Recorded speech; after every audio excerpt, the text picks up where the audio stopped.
Deməli, zülallar nədir yoldaşlar? Bilirik ki, zülallar deməli alfa amin turşu qalıqları olan tərkibində mürəkkəb quruluşlu iri molekullu üzv birləşmələrdir. Yəni iri molekullu üzv birləşmələr nədir? Tərkibində artıq hər hansısa bir belə deyək də quruluş vahidindən 1000 dənə, 500 dənə, 10.000 dənə, bəlkə də daha çox sayda olan e, vahiddən ibarətdir. Quruluş vahidindən ibarət olur yəni ümumi olaraq.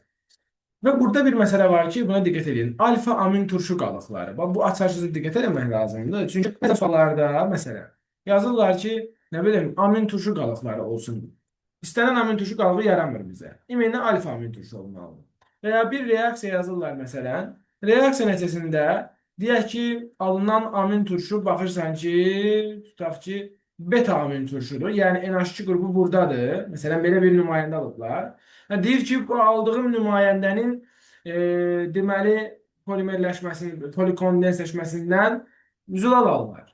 Baxırıq ki, amin turşudur, cavabı tez qaçıb yazırıq, olmaz. Deməli, qayda bir budur ki, mütləq biz zülal almaq istəyiriksə, o alfa amin turşu olmalıdır. Və yaxşı, alfa amin turşu nədir deməli? Alfa amin turşudur ki, yoldaşlar, alfa amin turşularda COOH qrupu ilə NH2 qrupu eyni karbon atomuna birləşsin. Yəni NH2 qrupu bir yox, ikinci karbon atomuna birləşəndə bunlara alfa-amin turşular deyirik. Alfa. Yəni buradan sonrası bizi maraqlandırmır. Burada nə boyda desən karbon ola bilər. Əsas məsələ odur ki, COH qrupu ilə NH2 qrupu eyni karbona birləşsin. Buna biz alfa-amin turşu deyək. Və bunların da polikondensləşməsindən amin turşular zülallar alınır. Və zülallar yaradanda nəyə diqqət etməliyik? İki amin turşu qalığı görüşdüyü zaman dipeptit yaranır.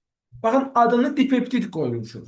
Amma içərisində bir peptid rabitə var. Yəni adı bizi çaşdırmasın. Dipeptit deməkdir ki, yəni iki dənə amin turşu görüşür. İçərisində iki dənə amin turşunu görüşdürəndə aralarında bir dənə rabitə yaranır. Yəni iki amin turşusu arasında bir dənə peptid rabitə olur.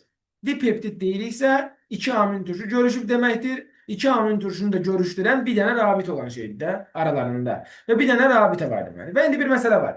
İki amin turşu görüşürsə, biri H, biri OH-ını göstərəcəm sxemləri də. Biri H, biri də OH verirsə o rabitənin yaranmasına, onda iki dənə amin turşunun görüşməsi zamanı bir peptid rabitə yarananda oradan bir dənə də su ayrılan şeydir. Deməli, peptid rabitənin sayı qədər su ayrılır. Nəyə diqqət edirik? Peptid rabitənin sayı qədər su ayrılmalıdır. Dipeptid deyiriksə, iki dənə amin turşu var, bir dənə peptid rabitə, bir dənə su. Tripeptid deyiriksə, məsələn, üç dənə amin turşu var deməkdir. Və üç amin turşu görüşəndə üç dənə, nəticədə ki, məsələn, bu nəyə bənzəyir? Deyəndə ki, məsələn, propanda neçə qeyri-polyar rabitə var? 3 dənə karbon varsa, 3 karbon arasında 2 dənə qeyri-polyar olmurmu? Yəni 3 dənə amin turşu varsa, tripeptid. Aralarında bunların 2 dənə amin peptid rabitəsi olmalı daha doğrusu. İndi hər peptid rabitə də bir suyun çıxması hesabına yarandığı üçün, deməli 2 peptid rabitənin yaranması 2 molekul suyun ayrıldığını göstərir yəni. İndi burada en bol amin turşu görüşürsə, artıq buradan polipeptit yaranır. Və en bol amin turşunun görüşməsi nəticəsində polipeptit yaranırsa, burada en çıx bir ədəd, yəni yenə də qeyri-polyar rabitələr kimi şeylərdəki, açıq zəncirlərdəki eyni prinsip mənasında da yəni. Deməli, karbonların sayından bir dənə az olurdu qeyri-polyarların sayı. Burada da yenə də amin turşuların sayından bir dənə az. O məntiqlə yanaşın. N-1 dənə də olacaq burada peptid rabitə sayı, N-1 də buradan su ayrılacaq. İndi bu hissələr biraz nəzəri hissələrdir. Bu hissələrə çox buradan sual olmuyor demək olar ki. Buradan nə sual ola bilər bizə? Buradan ola bilən suallar deməli, qlobulyar və fibrilyar. Bu hissəyə bilən diqqət etməliyik ki, zülallar molekulun formasına görə qlobulyar, yəni sferik şəkildə və fibrilyar saf şəklində ola bilər. Qlobulyar olanlar, məsələn, hemoglobindir, nə bilim, insülindir, albumindir. Bunlar əsasən suda həll olanlardır. Fibrilyar, saf şəkildə olanlar isə əsasən həll olmayanlardır. Suda həll olmayan zülallardır yəni. Məsələn, bu kollagendir, nə bilim keratindir, tükdür, dırnaqdır. Bu kimi şeylər fibrilyar zülallara aiddir və bunlar suda həll olunurlar. Adicə, yəni məntiqlə düşünün, sap şəkildir. Saçdan yadda saxlayın bunu. Yəni insan tükü necə ki suda həll olmur, dırnaq suda həll olmur. Yəni əlimizi yuyuruq, saçımızı yuyuruq. Həll olurmu suda? Olmur. Deməli, fibrilyar sap şəkildə zülallar suda həll olmur, amma qlobulyalar həll olur. Yəni burada məsələn bizdən soruşsalar ki, zülallar suda həll olurmu, həll olmurmu? Bu biraz səhv sual olur da. Bəzi zülallar var ki, həll ola bilər, bəzi zülallar var ki, həll olmur. Biraz geniş mənada da yəni sual. Deməli, zülalların həll olma qabiliyyəti dediyim kimi, sap şəkillilər həll olmur, qlobulyarlar həll olur. Bu getdi öz yerində. Gəldi indi əsas məsələlərdən biri. Bu zülalların quruluşlarına baxanda nəyə diqqət etməliyik? Zülalın birinci quruluşu yarananda, ilkin quruluş yarananda bu ən sadə bir quruluşdur. Yəni sadəcə amin turşu qalıqları bir-birləri ilə görüşürlər. Bu amin turşu məsələn 1000 dənəsi, 5000 dənəsi amin turşular bir-birləri ilə peptid rabitəsi vasitəsilə görüşürlər və polipeptidi yaradırlar. Bu olur zülalın ilkin quruluşu. Yəni bu sadə bir quruluşdur, yəni belə deyək. Burada amin turşu qalıqlarının ardıcıllığı və ya sayı dəyişdikdə zülalın ilkin quruluşu dəyişmiş olur. Yəni ilkin quruluş amin turşuların sayı ilə bağlıdır. Eyni zamanda amin turşuların düzülüşü ilə bağlıdır. Yəni məsələn, deyək ki, nə bilim leysindir ya sizin gördüyünüz indi siz iki dənəsini öyrənirsiniz də glisindir deyək ki, əsas bunları görürsünüz də deyək. Glisindir, alanindir. Yəni glisindən alanindən ibarət bir amin turşu qalıqlarından ibarət bir zəncir yaratmışsınız. Glisindir, alanindir. Bunu məsələn glisin, alanin belə düzsəz və ya belə düzsəz, bunlar fərqli zülallardır təbii ki. Yəni amin turşu qalıqlarının yeri oynayanda birincili quruluş dəyişmiş olur deməli. Və 20 müxtəlif amin turşudan minlərlə, milyonlarla zülalın alınması mümkündür. Bu da təbii ki, yoldaşlar, deməli, daha çox indi şagirdlər yaxşı bilər. Ehtimal nəzəriyyəsinə görə, yəni, bu 20 müxtəlif amin turşu varsa, 20 müxtəlif amin turşudan burada artıq ehtimal nəzəriyyəsinə görə həddən ziyadə çox ehtimal yaratmaq olar. Yəni, alanin, glisin, leysin, nə bilim, leysin, glisin, alanin. Bu, təbii ki, zəncirin də uzunluğu uzananda artıq burada ehtimal həddən ziyadə böyüyür. Mesela yəni burada əsas məsələ odur ki, amin turşu qalıqlarının yeri oynayanda zülalın birincili quruluşu dəyişmiş olur. Gəldi indi ikincili quruluş. Artıq zəncir böyüyəndən sonra o zəncir başlayır fəzada müəyyən bir fərqli formalara düşmək. Yəni zəncir böyüyəndə spiral şəklində başlayır qıvrılmağa. Adi bir şey düşünün də bir balaca bir sap düşünün. Bir də böyük bir kəndir düşünün. Balaca bir sap görürsünüz dolaşmır heç bir-birinə. Ama böyük bir kəndir olanda, böyük bir ip olanda o başlayır dolaşmağa, qarışmağa. Çünki böyük olanda artıq istər-istəməz. Başlayır əyilir, bükülür, oradan qatlanır, buradan qatlanır, gəlir. Yəni deməli, zəncir uzanandan sonra başlayır artıq orada bir polipeptid zənciri yarananda, yəni qıvrılmağa, əyilməyə, bükülməyə və həmin qıvrılma, əyilmə, bükülmə sayəsində artıq zəncirdə o polipeptid zəncirindəki belə deyək də buğum sözünü ben burada şey için yazmışam. Qonşu buğumlar. Yani mesela deyək ki, buradaki bir qalıq arasında artıq əlaqə yaranır. Normalde bu dümdüz zəncir olanda buradaki yazıq bunu görmür axı. Amma zəncir əyilib, bükülüb, qıvrılanda artıq bu amin turşu qalıqları bir-birləri ilə arada cazibə qüvvəsi, arada bir qüvvə yaranır. Və bilirsiniz ki, yoldaşlar, OH qrupu ilə NH qrupu azot bilirsiniz ki, deməli yazımı bura qoy. Hidrogen fon elementləri ilə hidrogen rabitəsi yarada bilirdik. Bunu da bir də demiş olaq. Hidrogen, flor, oksigen, azot. Bunlarla hidrogen rabitəsi yarada bilirdik. Və üzvü kimyada demişdik ki, OH qrupu olan birləşmələr əsasən hidrogen rabitəsi yaradırlar. Yəni turşuda var idi, spirtdə var idi, OH qrupları olduğu üçün. Məsələn, aldehiddə yox idi, çünki aldehidin molekulunda OH qrupu yoxdur. Mürəkkəb efirdə yox idi, məsələn. Yəni, OH qrupu olanda əsasən hidrogen rabitəsi yarada bilir bu molekullar. İndi OH qrupu var. Burada bunun azotu var zaten. Onda bu belə deyək, qalıqla, buradakı qalıq arasında molekullar, bu qalıqlar deyək, molekul demək düz olmur daha doğrusu. Bu qalıqlar arasında hidrogen rabitəsi yaranır. Deməli, İkincili quruluşda nə yarandı? Hidrogen rabitəsi yarandı. Gəldi indi üçüncülü quruluşa. Üçüncü quruluş necə yaranır? Artıq burada arada o qədər əlaqələr yaranır ki, zəncirin quruluşu daha da mürəkkəbləşir. Daha çox qatlanır, daha çox əyilir, bükülür. Artıq orada deməli COH ilə NH2 qrupu arasında duz körpücüyü yaranır. Bilirsiniz də bu necə yaranırdı? Hətta buna biz Sviter iyon adını da vermişdik ki, COH-dan bir hidrogen gəlir NH2-yə. Bu COO mənfi qrupu, bu da NH3 qrupu olur da. NH3 müsbət, yəni belə bir formada. Yəni burada artıq yoldaşlar, bu qruplar arasında duz körpücüyü yaranır. Sonra hidrogen atısı zaten var idi. Bir de bir məsələn deyim, buna diqqətli olun. Bəzən biz deyəndə ki, məsələn, ikincili quruluşda, bayaq tanışdım, hidrogen rabitəsi var dedim. Yəni cavab olaraq yazanda, məsələn, deyək ki, bir açıq tipli sualdır, ya bir situasiyadır, ya bir, məsələn, sizdən kimi soruşur, fərqi yoxdur da. İkincili quruluşda hidrogen rabitəsi var demək doğru deyil əslində. Niyə? Çünki ikincili quruluşda birincili quruluş zaten qalır deyə, peptid rabitə öz yerindədir, əlavə olaraq hidrogen rabitəsi meydana gəlir. Yəni ikincili quruluşda təkcə hidrogen rabitəsi var demək doğru deyil. Var olan birincili quruluş qalır, üstünə gəlir hidrogen rabitəsi, belə deyək. Yəni birincili quruluş sadəcə peptid rabitədir. İkincili quruluş artıq peptid öz yerində durur, plus əlavə üstünə hidrogen rabitəsi əlavə olunur. Yəni o demək istəyirəm ki, üçüncülü quruluşda indi bir durur öz yerində, iki də durur öz yerində. Üçüncülü quruluş artıq daha mürəkkəb olduğu üçün əlavə biraz da bura biz deməli əlavə başqa cazibə qüvvəsi deyək, ya nə bilim disulfid körpüsü deyək, duz körpücüyü deyək, mürəkkəb efir qruplar, bunlar arasında əlaqələr yaranır.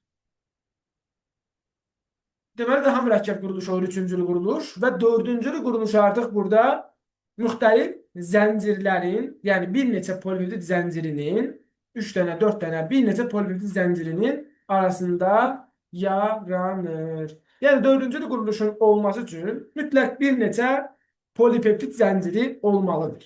Tək bir zəncir, məsələn, götürdüyüm buradakı bu qırmızı rəngli bu zəncir özü-özlüyündə sadəcə 1-2-3-cü quruluşu yarada bilər. Bir zəncirin gücü ancaq 1-2-3 yaratmağa çatır. Belə düşünün yəni. Onun qabiliyyəti ona çatır bir zəncirin. Dördüncülü quruluş üçün artıq bu zəncirlərdən bir neçə ədəd olmalı ki, dördüncülü quruluş yaransın.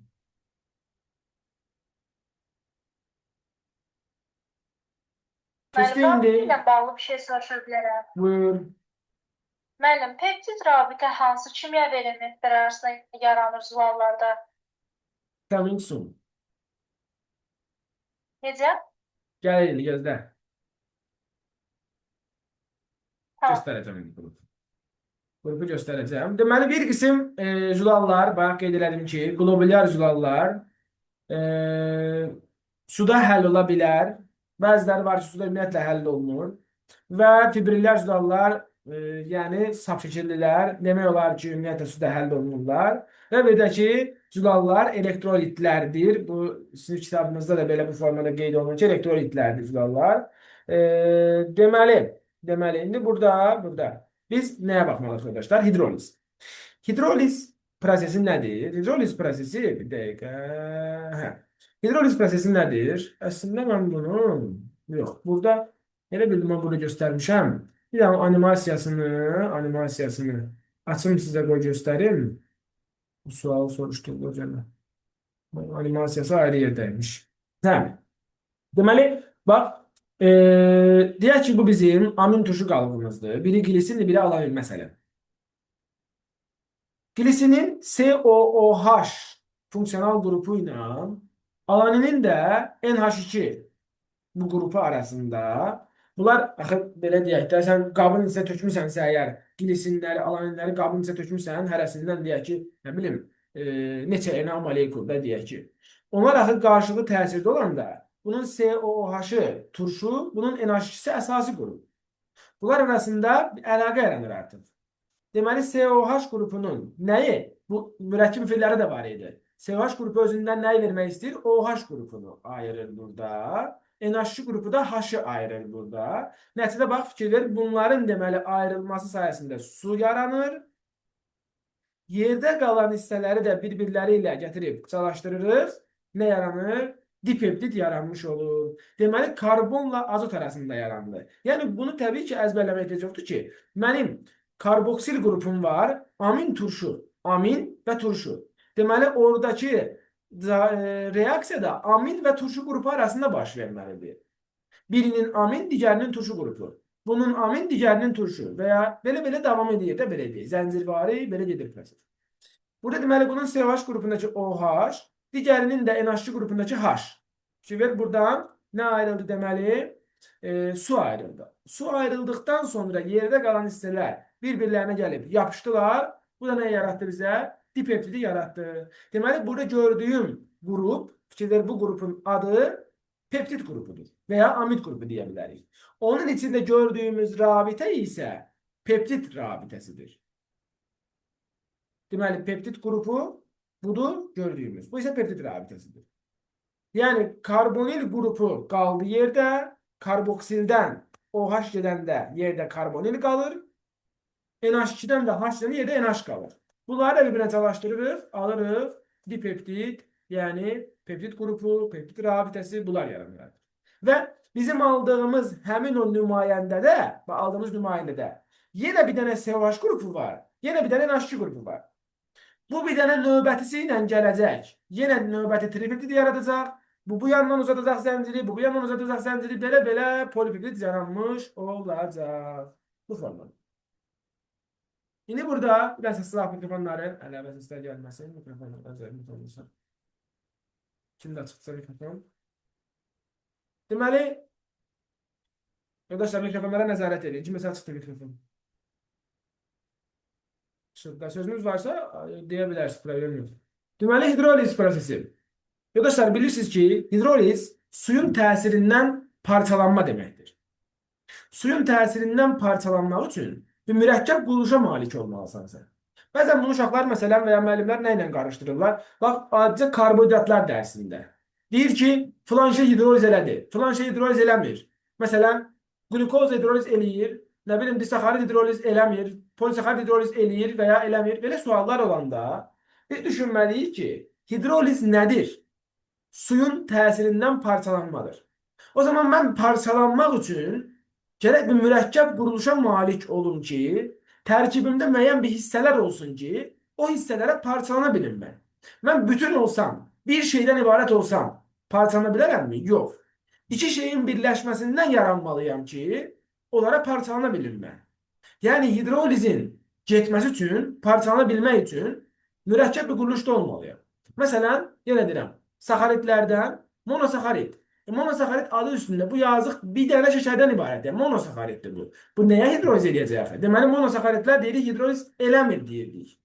Amma disaxarit iki dənədən ibarətdir. Polisaxarit çoxludan ibarətdir. Deməli, bunlar hidroliz eləyir. Yəni, bunu belə anlamaq lazımdır ki, hidrolizin getməsi üçün, parçalanma üçün mürəkkəb bir quruluşdan ibarət olmalısınız. Bir neçə şeyin birləşməsindən yaranırsınızsa, onlara da təkrar hidroliz edə bilərsiniz. Yəni, zülal, çoxlu sayda amin turşunun görüşməsindən yaranıbsa, sən o itirdiyi suyu gələndə üstünə təkrarən hidroliz edərək gəldiyi yerə qayıdacaq. Zülal nədən yaranmışdı? Alfa amin turşudan. Sən bunun suyunu geriyə qaytaranda təkrarən alfa amin turşuya hidroliz eləyəcək. Və məsələn, en qədər varsa, en çox bir qədər itirdiyi suyun üstünə tökürsünüz, təkrarən en qədər amin turşu qabını yaradır. Daha sonra denaturasiya prosesi. Denaturasiya yoldaşlar, zülalın ikinci və üçüncü quruluşunun dağılması prosesidir. Denaturasiya yəni məsələn, deyək ki, biraz qızdıra bilərsən, təzyiq göstərə bilərsən, nə bilim, spirtin təsirindən, nə isə təsirindən quruluş dəyişə bilər. Məsələn, yumurta adicə bişirdikdə denaturasiya hadisəsi baş verir. Onun quruluşu dəyişir yəni orada və ikincili, üçüncülü quruluş dəyişir. Birincili quruluş yox. Çünki birincili quruluş artıq dəyişəndə tamamilə zülalın artıq dediyimiz kimi tərkibi də dəyişmiş olur da. Və əgər zülal ikincili, üçüncülü quruluşunu dəyişərsə, dediyimiz kimi ikinci və üçüncülü quruluş axı o zülalın spiralının quruluşu ilə bağlıdır. O dəyişəndə təkrarən həmin o struktur, o kəndir deyək ki, doğru dildə, təkrarən əyilib, bükülüb əvvəlki halına gələ bilər. Təkrar qayıda bilər əvvəlki halına. Ona görə də buna bəzən deyirik ki, yəni qısa müddətli təsir göstərsək biz o zulala, təkrarən denaturasiyanı geriyə renaturasiya edə bilər. Yəni bərpa edə bilər öz quruluşunu. Buna renaturasiya deyirik. Daha sonra arkadaşlar rəngli reaksiyalar. Suallara qələmi mühitdə mis-2 sulfat məhlulu ilə təsir etdikdə məhlul qırmızı bənövşəyi rəngə boyanır. Mis-2 sulfat məhlulu ilə qələmi mühitdə, natrium marş məhlulunda məsələn. Mis-2 sulfatla təsir etdikdə qırmızı bənövşəyi rəngə boyanır. Bu peptid rabitəsinin olmasını sübut edir. Buna biuret reaksiyası deyirlər. Bunu daha çox laboratoriyada, analizlərdə falan istifadə edirlər. Yəni qanda, zulalı və s. belə müəyyən eləmək üçün də belə deyək. Daha sonra bu oldu deməli peptid rabitəsinin. Onda belə çıxır ki, zülalların hamısı üçün xas olan bir reaksiyadır. Çünki peptid rabitə zülalların hamısında var. Hamısı bu reaksiyaya daxil olur. Gəldi indi tərkibində aromatik amin turşu qalığı olan zülallara qatı nitrat turşusu ilə təsir etdikdə sarı rəng verir. Aromatik amin turşu qalığı varsa zülalda, ona qatı nitrat turşusu gələndə sarı rəng verir. Deməsə bir məsələ deyim, bax.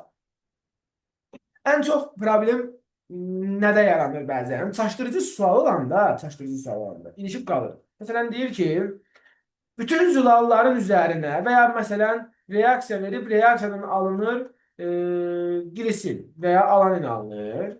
Deyir ki, alınmış zulalın üzərinə nitrat turşusu gəlsək, buradan sarı rəng verər və yaxud.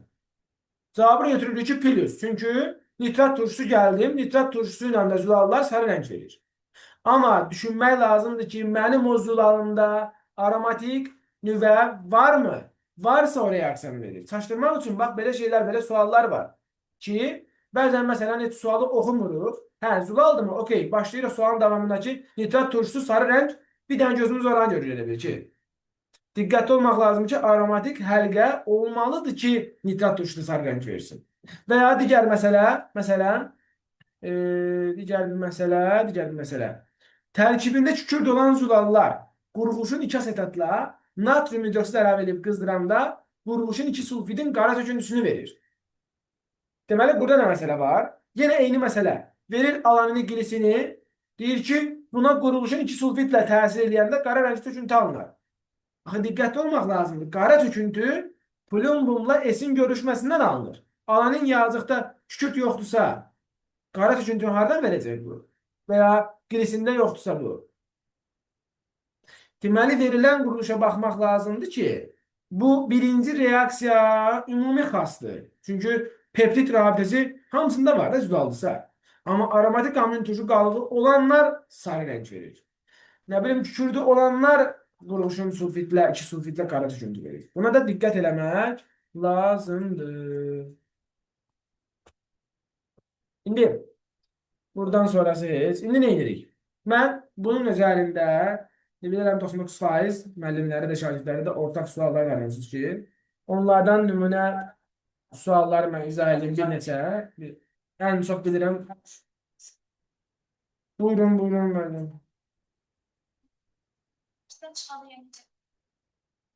Necə? Artıq mən atarsız, səhər tezdən Bakıya Kitab deyirsiniz, sən valla mesajlara baxa bilmirəm valla. Yaxşı, sən gedərsiz baxarım. Kitabı deyirsiniz, kitabla mesajlara baxa bilmirəm. O sahədə üzüm qaradır. Mesajları verə bilmirəm.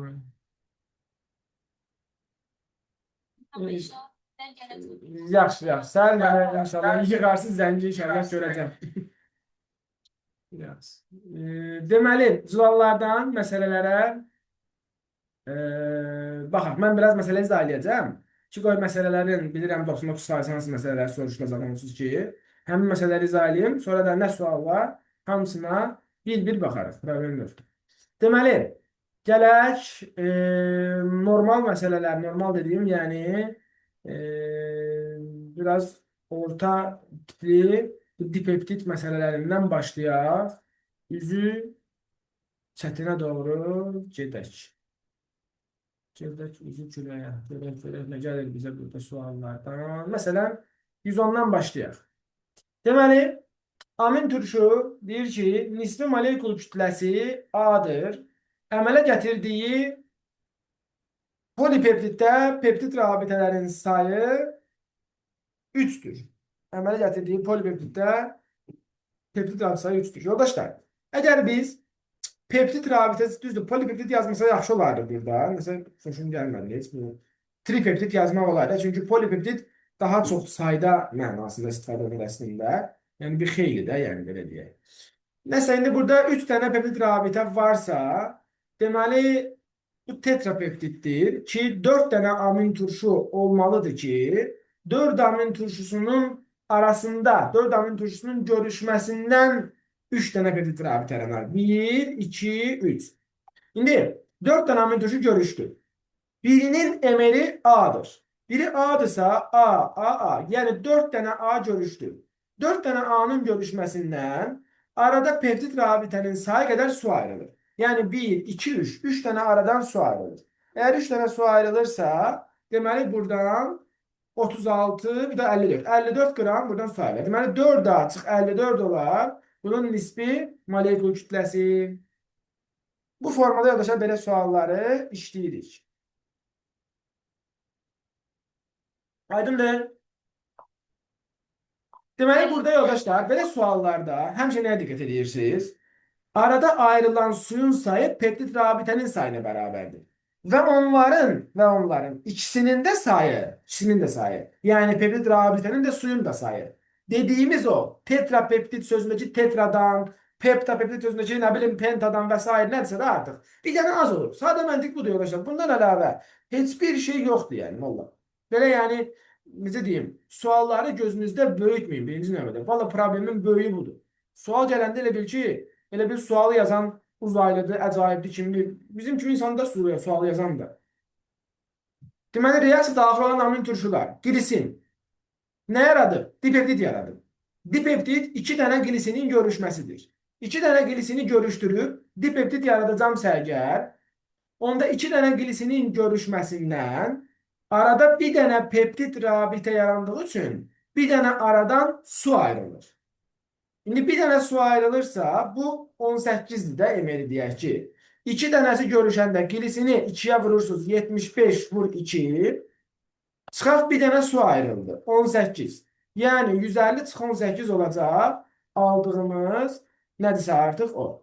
İndi dipeptid yarananda yoldaşlar yəni dipeptid yaradanda. Yoxsa bizdə nə deyir?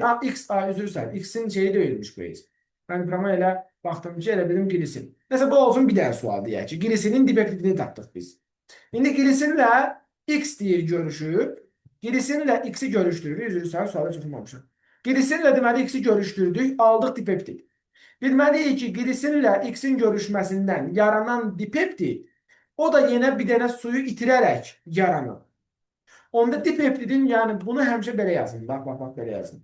Glisin plus X alınır. G ilə X'i yapışdırın bir-birinə. Onların yapışmasından da bir dənə arada rabitə görürsünüzsə, bir dənə su yazın. Bunu əgər belə sualları reaksiya kimi vərdiş eləsəz, düzdür, bu bəsit sualdır. Amma buna əgər siz reaksiya kimi vərdiş eləsəz, bu sizdə vərdişə düşsə, mümkün deyil ki, bu sualları yazmıyorsunuz. Çalışın ki, bütün hamısını reaksiya formasında yazasınız. Məsələn, G, glisin plus X alındı. G ilə X görüşdü, bir dənə su ayrıldı. İndi mən buna 146 yazsam, bir dənə su var 18. Kütlənin saxlanma qanununa görə hər şey çıxacaq ortaya. Buna da 75 yazsam, sol tərəfin kütləsi sağ tərəfə bərabərdir. 146 plus 18 bərabərdir 75 plus X-ə. Bu da eləyəcək. Daha indi mən buranı hesablayımlar. Bir dəqiqə. 146 plus 18 çıx 75. O da eləyəcək 89. Deməli, X 89 gedir. Davamında gələr biraz daha çətinləşdirməyə doğru gedək. Görək harada çətinləşdirəcək. Məsələn, 117-ci sual. Deməli, 117-ci sualda bizə deyir ki, molyar kütləsi M olan doymuş bir əsaslı karbon turşusu, bunun monoamin monokarbon turşusunda əmələ gətirdiyi tripeptidin molyar kütləsini hesablayın. Əgər molyar kütləmiz M-dirsə, yoldaşlar, bu karbon turşusunun molyar kütləsidir. Və karbon turşusu əgər amin turşuya çevrilibsə, bax, bir qayda yada saxlayın həmişə. Spirt aldehidə oksidləşəndə, aldehid də karbon turşusuna oksidləşəndə belə reaksiyalarda karbon sayı heç vaxt dəyişə bilməz. Çünki bu oksidləşmə, reduksiya reaksiyasıdırsa, karbon sayı qalır, oradakı hidrogen sayı, oksigen sayı, bu kimi şeylər dəyişir yoldaşlar. Qəti surətdə yəni burada. Karbon sayı dəyişə bilməz. Eyni qaydada indi mən karbon turşusunu amin turşuya çevirirəmsə əgər, burada karbon sayı dəyişə bilməz. Bunu siz əsas məsələ tutmalısınız ki, yəni bu çevrilmələrdə karbon sayı həmişə sabit qalır. İndi bunu işləməyin iki dənə variantı var. Bir. Kör təbii variant. Bu nədir kör təbii variant? Yəni heç nəyə əlim çatmırsa, bir dənə bir əsaslı karbon turşusu yazaram. CH3, COOH, karbon sayı 2 dənə olan, bir dənə də həmin o karbon sayı onunla eyni olan amin turşu yazaram. Bunların emerlərini müqayisə edərəm. Heç nəyə əlim çatmırsa da, yəni ən pis variantı deyirəm ki, ağlınıza gəlməsə, belə bir şey eləyin, geçsin yəni. Ki, bunun emeri 60'dır, bunun emeri 75'dir. Deməli, karbon sayı eyni olan turşuyla amin turşu arasında 15 fərq görürük emerlər arasında. Deməli, əgər bir əsaslı karbon turşusunun kütləsi, molyar kütləsi M-dirsə, ondan yaranan monoamin monokarbon turşusu M plus 15 olmalıdır. Arada 15 fərq olmalıdır. İndi nümunə yazmaq əvəzinə nə düşünməlisiniz əslində? Elmi olaraq necə getməliyik biz burada? Düşünməliyik ki, karbon turşusu NH2 qrupunu birləşdirmək üçün nə etməlidir? Karbon turşusundakı radikaldan bir hidrogeni çıxarırıq. Çıxartdığımız bir hidrogenin yerinə NH2 qrupu gətiririk. Məsələn, bax, bir hidrogen qoparıb yerinə NH2 gətirmişəm. Bunu biz artıq mövzunu biliriksə, elə eləməliyik əslində. Ki, bir hidrogeni çıxartdım, bir dənə hidrogeni qopartdım, yerinə plus NH2 qrupu gəldim. NH2 də 16'dır da. Çıx 1 plus 16. Nə qədər fərq gördüm mən burada? Deməli, 15 qram fərq gördüm. Bir dənəni qoparıb 16 qoydum. Birini götür, 16'sını qoy. Elədi 15 fərq. Yəni, bunu yazıb imtihana vaxt israf eləməkdənsə, yəni məntiqi yolla düşünməlisiniz ki, həmişə belə suallarda. Bunların arasında nə gedir, nə əlavə olunur, nə çıxır? Buna baxsaq kifayət edir əslində. Deməli, arada 15 fərq olduğunu, indi kim hansı yolla istəyir tapsın, bir tapsın. Yəni, mən o lazımca siz tapın. Yaxşı olar ki, bu yolunu verirsiniz. Deməli, aralarında 15 molyar kütlələrində 15 qram fərq olduğunu gördük. Yəni, bu M-dirsə, bundan alınan monoamin monokarbon turşusu M plus 15 imiş. İndi burada bunun yarattığı tripeptidin. Yoldaşlar, bax, bunu reaksiya kimi yazacağım yenə də. Verilişə düşün deyə belə yazıram, ha, prama getməyəcəm. Deməli, amin turşu 3 dənəsi belə yazılır, bax qayda. 3 dənə amin turşu. A. Belə yazırsınız. Verilişə düşün yəni. 3 dənə amin turşu görüşdü. Ki, qoy gözüm görsün. 2 dənə xət görürəm burada. O zaman hər xət bir dənə suyun çıxmasından yaranır. 2 dənə də bura su yazıram. Deməli, bu amin turşunun biri M plus 15 idisə, 3 dənəsi nə eləyir? 3 vuraq M plus 15. 3 vuraq M plus 15 eləyir. 3 vuraq M plus 15. Amma buradan 2 dənə də su ayrılıb. Biri buradan, biri buradan. Çıxaq, eləyəcək yoldaşlar 36. Deməli, aldığım tripeptidin molyar kütləsi 3M plus 15 çıxaq 36 eləyəcək. Çünki bu 3M plus 3 vuraq M plus 15'dir. Bu da 36'dır da. Bunun kütləsi eləyir 3 vuraq M plus 15, 2 dənə də su ayrıldığı üçün suyun payını çıxırıq, eləyir, çıx 36. Yəni 3 M plus 9 qalır. Eyni qaydada növbəti sual bunun tam tərsidir. Növbəti sualın da gedişatında, yəni, sizə deyir ki, əmələ gətirdiyi dipeptidi soruşur. Dipeptid də dairində eyni məntiqdir. O 119'da amma bunun tərsini istəyir. Deyir, indi aldığımız tripeptid.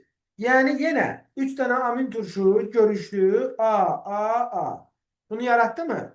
Buradan 2-3 dənə amin turşu olduğu üçün 2 dənə də su yazıram buradan. Bir dənə az da amin turşunun sayılından. Deməli, bu 36'dır. Bu da 3M plus 9'dur deyir. Axı kütləni saxlama qanununa görə bura bərabər olmalıdır. 3n plus 9 plus 36 eləyir. 3n plus 45 sağ tərəf. 3 dənə amin turşu 3n plus 45-ə bərabərdir. 3-ə bölürəm, 1-i eləyir n plus 15. Deməli, amin turşunun biri n plus 15 imiş. Amin turşu ilə də karbon turşusu arasında bayaq gördük də 15 fərq var idi. Amin turşu n plus 15-dirsə, karbon turşusu da olur m qram molyar kütləsi, yəni. Bunlar belə. Gələk indi. 121 məsələn. Doymuş bir atomlu spirtin molyar kütləsi qram bölü mol A. Spirtdən alınan amin turşunun əvəzində tetrapeptidin molyar kütləsi. Arkadaşlar, deməli, spirtin molyar kütləsi A-dırsa, yenə eyni məntiqlə ya düşünün ki, CH5OH məsələn 46 deməli, bu da OH. İndi bir məsələ deyim, bax. Belə bu variantda nümayəndə yazmağınız da pis olmaz. Məsələn, digər variantla işləmək olar. Amma orada artıq siz bir dəfə spirtdən getməlisiniz karbon turşusuna getməlisiniz aminə. Ona görə belə halda ya gərək ümumi formulla işləyəsiniz. CnH2n plus 2O CnH2n plus 2O və amin turşu, monamin, monokarbon turşusunda isə CnH2nO2 turşudan bir hidrogeni çıxarırıq. CnH2n çıx 1, bir dənə də NH2 çalışdırırıq belə. Bunları gərək emerlərini müqayisə edəsiniz. Məsələn, belə bu formada. Ümumi formunda.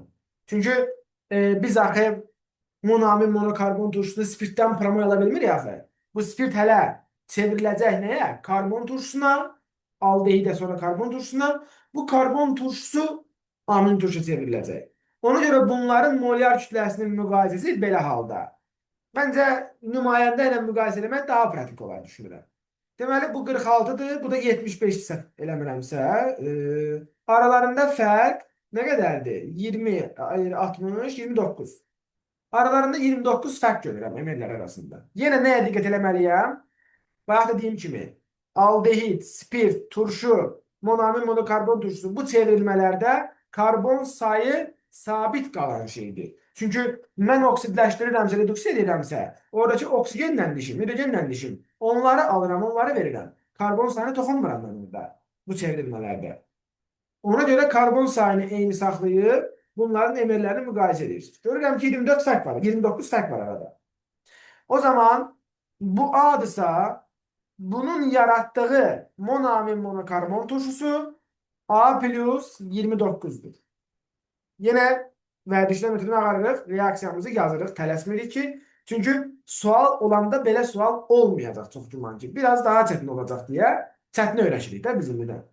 Deməli, tetrapeptid deyirsə, 4 dənə amin turşu yazırsınız. A. 4 dənə amin turşu görüşdür. 1, 2, 3 dənə su gördünüz. Plus 3 dənə də H2O-nu ayırdıq burada.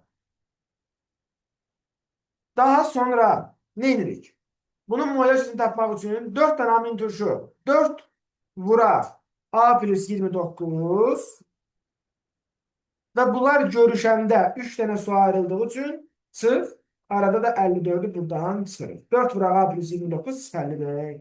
Daha burada nə eləyirsə cavaba yapışdırırsınız gedir. Sonra 122 eynidir. Hidrogenlərin sayı.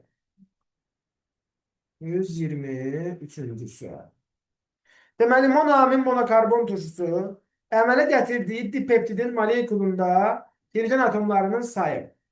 Bax, monamin, monokarbon turşusu deməli, bu dipeptid yaradırsa, yenə reaksiya formasında yazacağım. 2 dənə amin turşu görüşür A, 2 dənəsi görüşdür. 2 dənəsi görüşəndə aradan bir dənə su ayrılır. H2O, bir dənə suya ayırdıq oradan. Vərdişə düşürük reaksiya yazmağa. Təmbəllik edib, yəni tezbazar əldə eləmirik sualı. Bu nə qədər vaxt aparır ki? Valla 5 saniyədə bir dənə bunu yazdım. Deməli, dipeptidin molekulunda hidrogen atomlarının sayı 2A'dır. Yəni, bax, dipeptid budur. Burada hidrogenlər 2A'dır. Axı, bu yarananda bir dənə də su ayrılmışdı buradan. 2 dənə hidrogen burada suda var mı? O zaman sağda solda hidrogenlər bərabər olmalıdır. Sağda 2A plus 2 diyeceğim var mı? Solda da 2A plus 2 olması için 2A plus 2'ni bölürəm 2 dənə amin turşuya. Hərəsinə düşür A plus 1. Bu kadar. Deməli, hərəsində A plus 1 olur. Görürsünüz. Qaramda qalan məqam olsa kimsə dillənsin, ha, sakit oturmayın öyle. Sonra axırda demeyin ki bu hardan geldi falan. 124 eynisidir. 125. Deməli, hidrolizindən alınan yenə neynirik? Dipeptit deyir. Və bu dəfə dipeptidin hidrolizindəndir. Hə, onda dipeptit AA belə yazılır. Hidrolizi deyirsə üstünə su gəlirəm. Xəttlərin sayı qədər. Bir dənə peptit rabit olduğu üçün bir dənə su gəldim üstünə.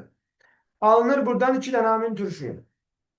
Daha sonra alınan amin turşunun kütləsi. Bak, amin turşunun kütlesi M plus 3'tür. Bunun üstüne M plus 3 yazıram. Amin turşunun kütlesi ise M'dir. Bak, artık ben bu reaksiya kimi yazanda, bak, yazmasam vallahi bunu fikirləşsəm adamın ağlına gelmir.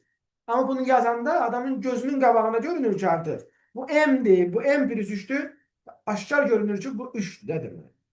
Bura 3 yazan kimi suyun üstüne 1 mol su da 18 qramdır. Altına yazıram 18. Məndən nə istəyir? Amin turşunun molyar kütləsini istəyir. Amin turşunun, ha, dipeptidin yox. Amin turşu budur. 2 dənə amin turşu. Burada yazıram 2 vuraq A qədər deyək də bunu. Buradan 2 amin turşu bərabərdir, eləyir. 18 vuraq M plus 3 bölək 3. Buranı bura vurup bura böldüm də. O da bunlar ixtisar gedir. 6 qalır burada. 2 amin turşu bərabərdir. 6 vuraq M plus 3. Hatta bu 2'ni de bura bölsək, 1 amin turşusu tapmalıyıq da biz. O da deyər 3 vuraq M plus 3. Yəni 3 M plus 9. Deməli, nə qarmaq lazımdır? Tənbəllik eləməyib reaksiya yazmaq lazımdır da burada. Ki, qoy görə bilək biz sualı. 127 məsələn. Yenə 127'de də bax, bunların içində nisbətən çətin görünən budur. Çətin yox, çətin görünən. Nə armalıyıq? Zülalın hidrolizi deyir. Sualdan baxışmırıq. Yazırıq ki, zülal, yəni Z yazaq, lap. Nətər istəyirsiniz yazın. Ya da ki, nə bilim, amin turşu qalığından N qədər yazın, lap. Nətər kim necə vəriş edib belə artıq.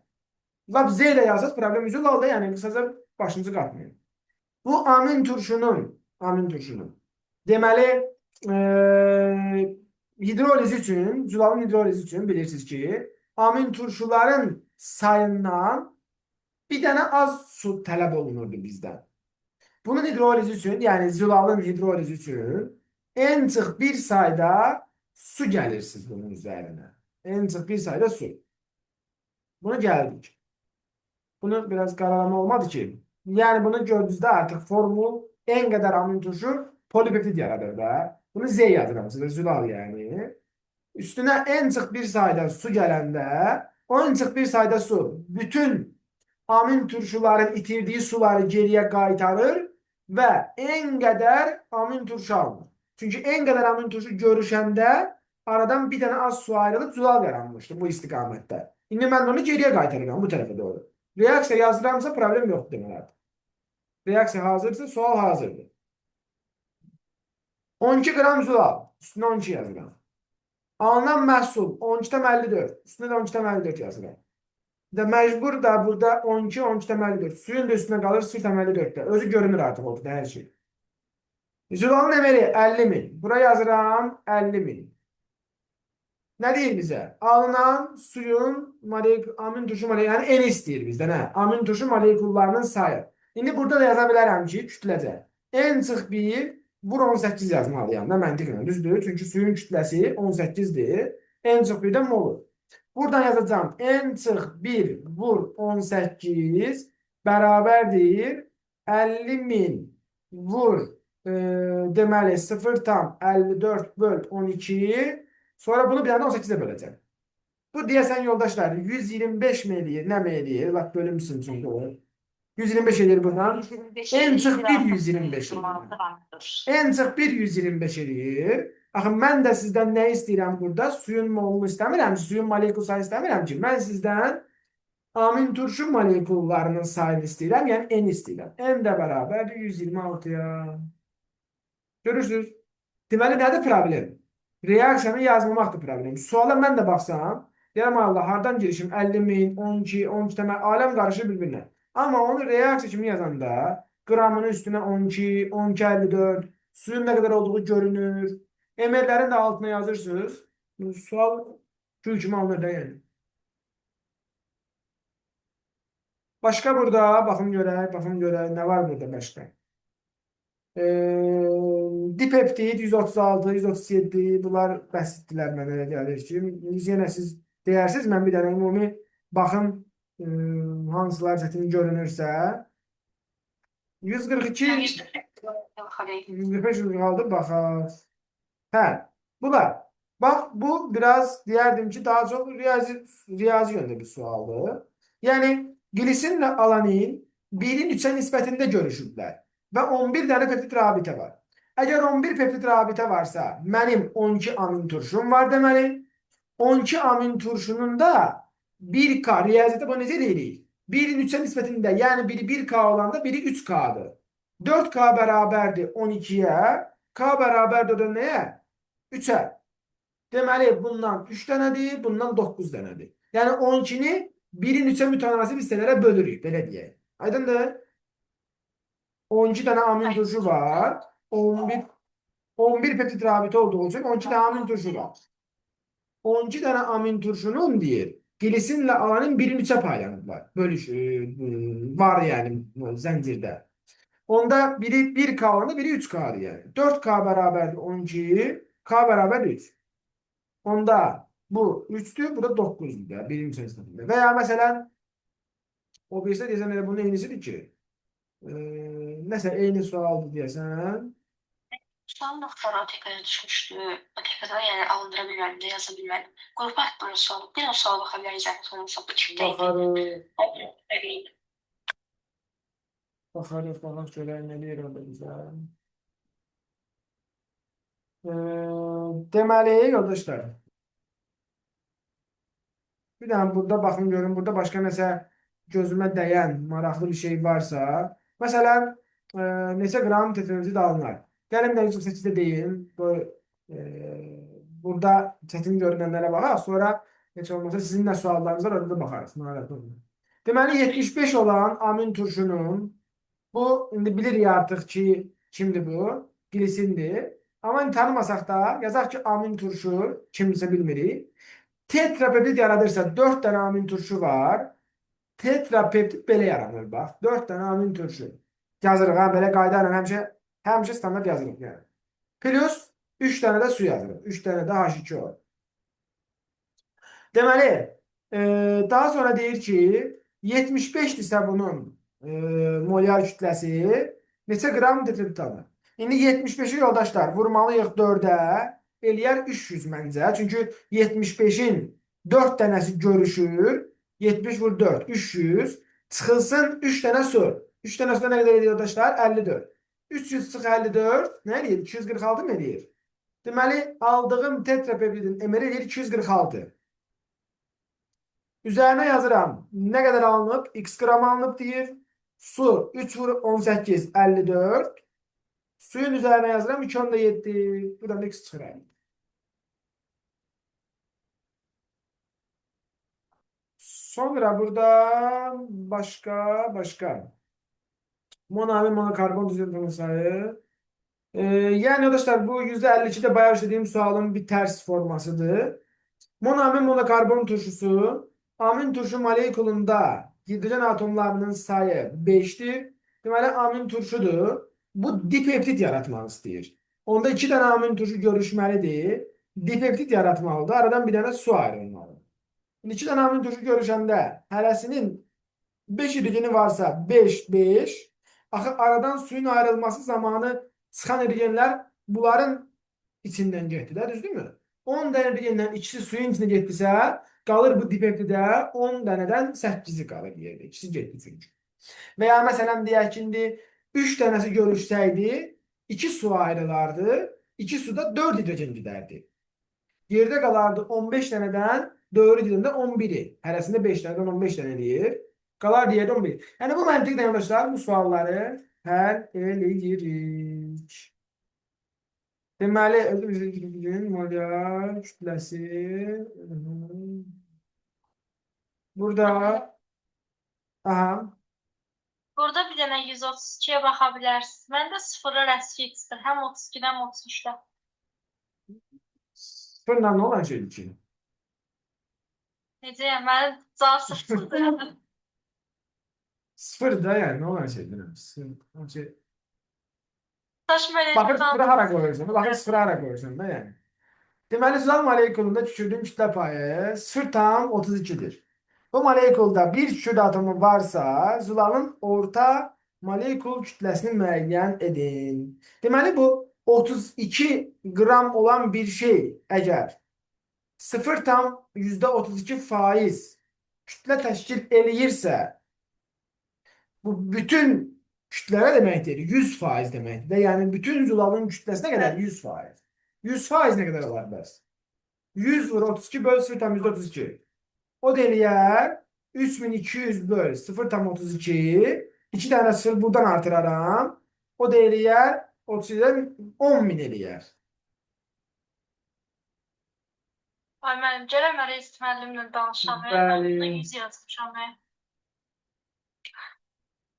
Dərsdən yuxarı riyaziyyat dərsi keçəcəm sizə. Ay buraxış qurtardı müəllim. Şey deyə bilərəm. Gecdir də. Burada başqa. Deməli, buradan sualları bitirər. Sonra yoldaşımızın sualına baxarıq. Bu qoyub topluluğunu bağlayaq bir dəfəlik. Onlar başdan deyəsən. Verin də hardan var, deyin gəlsin. Mənə əsas o idi ki, mən dedim bu çətinləri deyim. Çətin problemlərə baxaq. Əsas məsələ. Bilirəm ki, bunlar onsuz da ortaq idi çoxunuzda. İndi bura qədər. Hə, bura qədər yoldaşlar. Bu danışdıqlarımızla bağlı. Kimin dərdi səri var? Bu danışdıqlarımız hissədən. Kimdə problem varsa desin. Hə. Yoxsa Mən heç kim. 117-ni başa düşmədim yenə. 118 ona oxşardı. Yazmağa çalışdım, yaza bilmədim. 117. Bəli. 117 o şey idi də deməli. Monoamin monokarbon turşusunun tripeptidi. Və bu bayaq danışdığımız. Axı bayaq dedik ki, M-dirsə əgər turşunun molyar kütləsi M-dirsə, ondan yaranan monoamin monokarbon turşusunun molyar kütləsi nə qədər olurdu? M plus 15 tapdıq. Orası aydındır. Bəli. Aralarında fərq 15 qramdır da. Yəni ən pis ehtimalda 2 karbonlu bir dənə turşu yaz, 2 karbonlu bir dənə amin turşu yaz. Arada fərq 15 olduğunu görəcəksən. Yəni. İndi bunu tapdıq. Yaratdığın monoamin monokarbon turşusunun tripeptidini almalısan. Tripeptid yəni onun 3 dənə amin turşusunu görüşdürməlisən. 3 dənə amin turşu görüşəndə bax 1, 2, 3. 3 amin turşu görüşəndə aradan nə ayrılır? Neçə dənə su ayrılır? Kim o? Əla. İndi 3 amin turşusu 3 vuraq M plus 15'i görüşdürdün. Düzdürmü? 3 tane amin turşu. M plus 15, M plus 15, M plus 15. Bunları görüşdürdün. Aradan da 2 su ayırdın axı. 36, 18 buradan, 18 buradan çıxdı getdi. Çıx 36'sını itirdin. Aydındır? Bəli. Mən M plus 15 təzəli çalım. İstəyirsiniz elə. Burada problem yoxdur ki, yoldaşlar. Kimin problemi varsa desin. Mənim var. 54 müəllim. Başlayalım da böyle. Bu hissələr aydındır yəni. Bunlar yazmışdım. 2 dənə oradan sual qalmışdı. Əsas problem demək olar oradır məncə. Yəni əvvəldəki yerlər düzələn işlərdir. Duz alınmayan sxemləri göstərin. Deməli, yoldaşlar, burada etanol. Bu da bizim karbon turşu, belə amin turşumuz. Amin turşu ilə spirt, bu COH qrupu ilə turşu ilə spirt arasında gedən reaksiyadan mürəkkəb bir alınma sxemidir bu. Buradan niyə duz alınsın ki? Duz alınma ehtimalı yoxdur. Burada NH3 ilə COH. Hə, NH3 əsasi, COH turşu. Burada nə deyirdik biz buna? Hətta deyirdik bu daxili duz belə yaranır bununla, düzdürmü? Yəni bu duzun yaranmasıdır da. Aydındır, burada birdə duz yaranır. Birdə duz yaranır. Mən oradan. Bax belə yaranır da. Necə yaranır deyəndə, bax yoldaşlar. Biz ümumiyyətlə problem odur ki, bəzən reaksiyanı imtahanda olsun. Mesela diye imtahandayıq da. İmtahanda bir reaksiyanı tam tamına doğru şekilde yazmağa çalışmayın. Eğer onu görsək yaza bilmirik həmin reaksiyanı, alındıra bilmirik. O reaksiyanı birebir her yerine olduğu kimi yazmağa çalışmağa ehtiyac yoxdur ki. Mesela burada mənim amin turşumun zəncirinin burası nədir mənə maraqlı deyil. Kükürtlü, aromatik, nə formada desəm bir dənə radikalı var amin turşunun. Mənə maraqlı olan bunun, əgər amonyak gəlmişəmsə, əsası xassəli bir şey gəlmişəmsə, bu nəyi ilə reaksiya daxil olur? Turşu ilə reaksiya daxil olur. Mənə maraqlı olan bunun turşu tərəfidir. Mən deyirəm da burada aromatik qalıq var, kükürt var, nə istəyir olsun da, özü bilər də biraz. Amonyak H-klorla reaksiya daxil olanda nə yaradırdı? NH4 klor tipi düz yaratmırdı mı? Hidrogenin birini qatırdı içinə, NH4 klor. Amonyum iyonu ilə klor arasında iyon rabitə yaranır və duz alınır. Düzdür? İndi bu NH3 yenə buradan H-ı, turşunun H-ını qatır öz içinə, NH4 CO-ya birləşir. Yəni bura COO, NH4. Da bura bizi nə maraqlandırır? Bu tərəf nədir, nə deyil? Bu tərəfi eyni kopyalayacağıq da. Nədirsə bu? A. Eyni şeyi kopyalayacağıq. Da imtahanda orada şou göstərib hər şeyi birebir eyni yazmağın nə mənası var ki? Nə verirlər? Testdir bu. Nə aramaq lazımdır? Anlamaq lazımdır ki, mənim reaksiyam turşu qrupu ilə amonyak arasında gedir. Amonyak turşularla nə verirdi? Amonyak hidrojeni qəbul edir, birləşdirir, donor oksidator mexanizmi ilə. Və hidrojeni birləşdirdiyi üçün özünə NH4 müsbət iyon yaranır və buradan da duz yaranırdı NH4 ilə yerdə qalan anion arasında. Deməli, iyon rabitə yaranır və bu da duzun alınması. İşte bu qədər. Qalan hissəni edirik ki, buranı yazsaq nə olacaq ki? Eyni şeydir də burası. Aydındır? Məsələ bunların arasında gedir yəni. Ona görə burada duz alınır. Hə. Deyirdim ki, duzla da reaksiyaya girmir. Hə, çünki duzla reaksiya girməz, bəli, bunlar üçün kloru çıxaranmaz oradan. Bu da efirləşmədir. Qalır bir dənə bir. Arada cevap vermek istedim. Burada 54'te cevap geldi. Almayan. Hə, alınmayan deyirsə, hə, də mən alınanlara sistemindir. Nəsə dəyində orası. Alınan bir daha. Burada haberimiz. 50. Makromolekülünde 5 kükürt atomu olan zülalın orta molekül kütlesi 20 bindir. Zülal molekülündə kükürdün kütlə payını müəyyən edin. Axı makromoleküldə cəmi 5 dənə kükürt var. 5 dənə kükürt varsa 5 vur 32 bu edir 160. Deməli 160 kükürt var. Bu zülalın da orta molekül kütləsi 20 bindirsə 160 böl 20 bin vur 100 eləyəcək bunun kütlə payı 100 deyib minə vurdum. Bu 100-dən də bu sıfırları apararıq. 160 böl 200. 16 ilə bu sıfır apararam. 16 böl 20 də eləyər 0,8. O kadar. Rederini yaxtarmışsın. Zorla sual çətinləşdirirsiniz valla. Mən bir dənə 46 o üçüncü maddə nədir? Yəni mən onu bilmədim. Yəni elə bir maddəni siz bəlkə biləsiniz yoxsa yəni ümumiyyətlə görməmişəm. Yox müəllim, o elə növbəti amin turşulardandır da. Nə bilim orada sistein var, nə bilim sonra leysin var, izoleysin var. Bu normalına görə sormuşdum, ey müəllim. O da amin turşudur. O da amin turşudur. Elə, aha. Bəli, Sağ ol. bəli. Ben 47'ye bakabilirim. Ben amin kursunda hidroksi grup kimi fonksiyonel gruplarda iştirak edebilirler. Necə?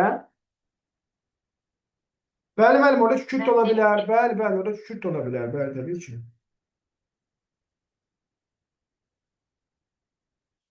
Gruplarda iştirak edebilirler. Ola bilər, təbii ki, ola bilər. Bəli, bəli. Kürt olan fenil alanin da, eləmi? Yox, sistein. Kükürt ola bilər. Hətta aromatik radikal, orada kükürt, aromatik radikal ola bilər. Aromatik radikala da kükürt birləşmiş ola bilər. Yəni bunların hamısı ola bilər yoldaşlar. Hamısı ola bilər. Formunu yazmak mümkün değil. Hə, Zolayman formulu vermək yox, doğru deyil. Ümumiyyətlə elə şey doğru deyil, bəli. Elə bir variant olmaz yəni. Çünki Zulalın ümumi olaraq formulu olmur yəni. Çünki orada belə deyək də bir homoloji sıra yoxdur. Aydın nə demək istəyirəm? Homoloji sıra yaratmaq doğru deyil də orada. Bir neçə funksional qrup iştirak edir də orada. Bəli, bəli. Mən Dəyişə bilər. Bəli. sən bayaq məsələn 15 qram fərq deyildi ki, mən spirtlə zol arasında. Məsələn 15 qramı onda hesablamaq düzgün olur mu? Orada monoamin, monokarbon deyir. 15 qramın monoamin monokarbon deyəndə artıq orada əlavə heç bir şey yoxdur deyə orada homoloji sıralar gedə bilər, bəli. Amma indi ümumi olaraq amin turşu deyəndə ora bir formula verilmir. Aydındır? Çox sağ olun. Müəllim, desən ki, mənim glisin amizol olan, yəni zolal təşkil daxildirsə, bunu götürməyək. Glisin nəyin? Zualların təşkili daxildə, çünki glisin alfa amin turşu Alfa. daxil. Glisin alfadır, alanin alfadır. Biz zaten iki dənəsini öyrənirik proqramda. Glisin bir də alanin. İkisi də alfa olduğu üçün ikisi də zulalları yaradır. Mən 79-a baxa bilərsən, hamısa. Orada bir sual var. Neçə? 79-a baxa bilərsən. 79'da da var mı yoldaşlar? Bakın görək. 67 var. 60, 49, 47. 47. Hansı madde molekulunda donor-akseptör mexanizmi yaranmış kovalent rabitə var? Donor-akseptör mexanizmi yoldaşlar amonyakta yoxdur və aminlərdə yoxdur. Amma amonyakın yaratdığı NH4X tipli duzlarda və aminlərin yaratdığı duzlarda, yəni elə bir bax yoldaşlar, bu aminlərin yaratdığı duzların formulunda nəsə çaşırıq, bilmirəm niyə.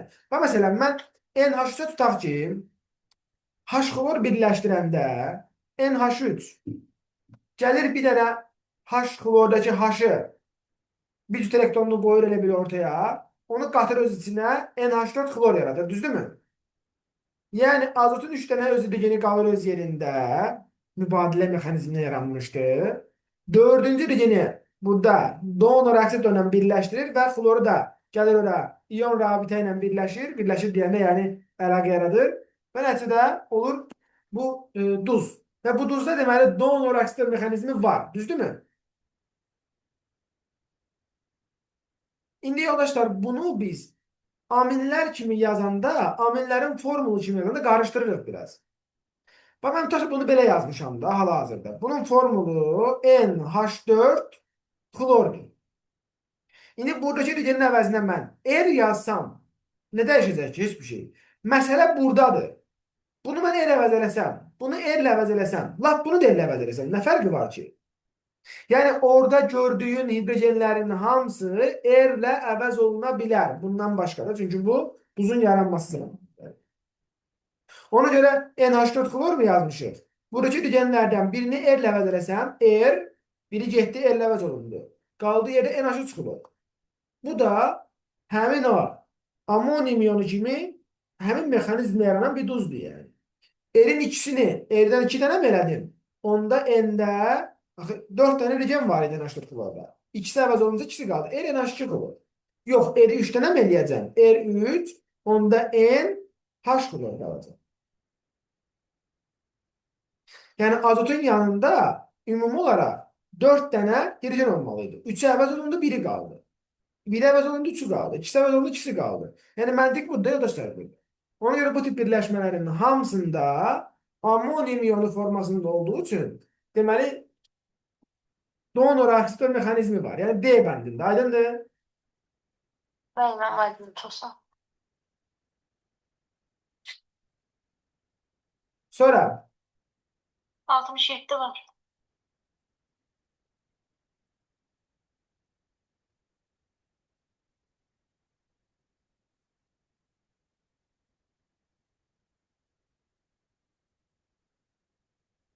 bir saniye.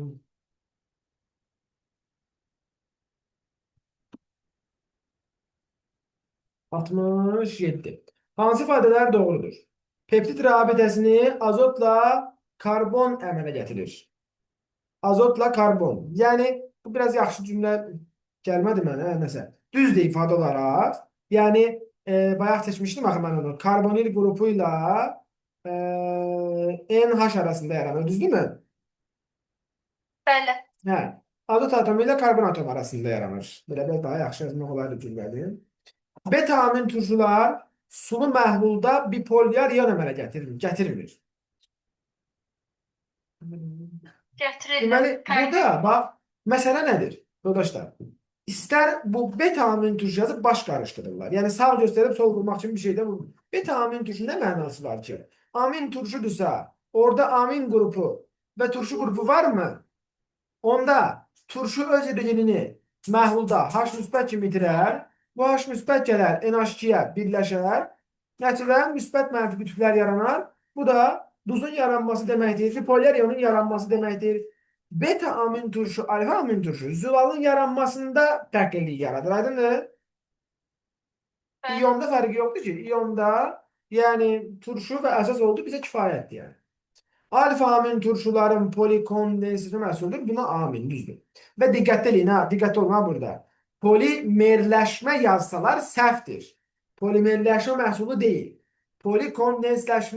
Polimerləşmə pi rabitənin qırılması ilə yaranır. Pi rabitənin qırılması ilə yaranan reaksiyalara polimerləşmə deyirik.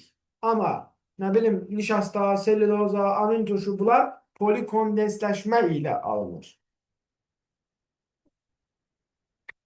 Aydındır müəllim. Bir də 69-a bu var idi. Mən ümumiyyətlə efirləşmə, yəni iri molekul birləşmələrdən bir nitroselluloza, nitro, bir də asetilselluloza aid da yəqin ki. Efirləşmə demirəm, polikondensləşmə deyirəm. Efir qrupunun yaranmasını deyirəm. İki dənə olar idi da müəllim. Efirləşmə orada var. İndi polimerləri də görəcəyik orada da. Sonra 69 dediniz. Hə müəllim. Mən başqa şey düşünürəm burada. Deməli deyir ki, hansı ifadələr beta amin propin üçün doğrudur? Polikondensləşmə reaksiyalarına daxil olur. İndi bu amin və turşu. O zaman zülal yaratmasa da polipeptit yarada bilər yəni. Zülalın tərkibinə daxil olur. Yox. Beta forma artıq getdi. Beta forma gördüksə zülaldan əl çəkilir artıq. Qələbi xassəlidir. Bunun bir dənə amin, bir dənə turşu qrupu var. Yəni monoamin, monokarbondursa, bunlar suda məhlulda neytral xası göstərirlər. Qələbi göstərə bilməzlər. Bipolyar iyondakı dedik ki, artıq amin və propion, amin və turşu qrupu varsa, bunlar svitter iyon, bipolyar iyon, daxili duz, bu dediyimiz anlayışları yaradır. Müəllim, biri başa düşmədim. Mən yalnız 4 düşünürdüm. Bax, bu deyək ki, burada deyək ki, məsələn də, mənim alfa alaninim yox, beta alanimdir. Alfanin burada da NH2, burada da deyək ki. İndi bu burada olan NH2, bu NH2 ilə o birisinin COH-ı, bunun OH-ı ilə o birisinin NH2-si polikondensləşmə daxil ola bilməzlərmi? Olay. Nə fərqi var ki, alfadadır, betadadır. Bu nə fərqi var ki bizə? Polikondensləşmə turşu qrupu ilə amin qrupunun, turşu qrupu ilə amin qrupunun su ayırmaqla zənciri uzatması reaksiyasıdır yəni. Sadəcə o NH2 qrupu alfa vəziyyətində olanda zülal yaranır. Bu o demək deyil ki, başqa variantlar mümkün deyil. Başqaları da mümkündür. Başqa betada olsa da, lab istəyir qammada olsun, omegada olsun NH2-nin geri. Bizə nə dəxli var ki?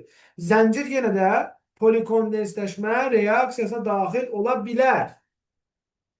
Problem odur ki, zülal olmayacaq. Necə adlanırsa da. Zülal olmayacaq da, zülal deyil yəni. Yəni hər şeyin, yəni orada o qədər ehtimallar var, o qədər qeyri-müəyyənliklər var ki, yəni. Onların adlarını bilmək olmur axı da. Onlar çünki belə deyək də, praktik olaraq bizə lazım deyil deyə öyrənmirik. Bizə lazım olan zülaldır.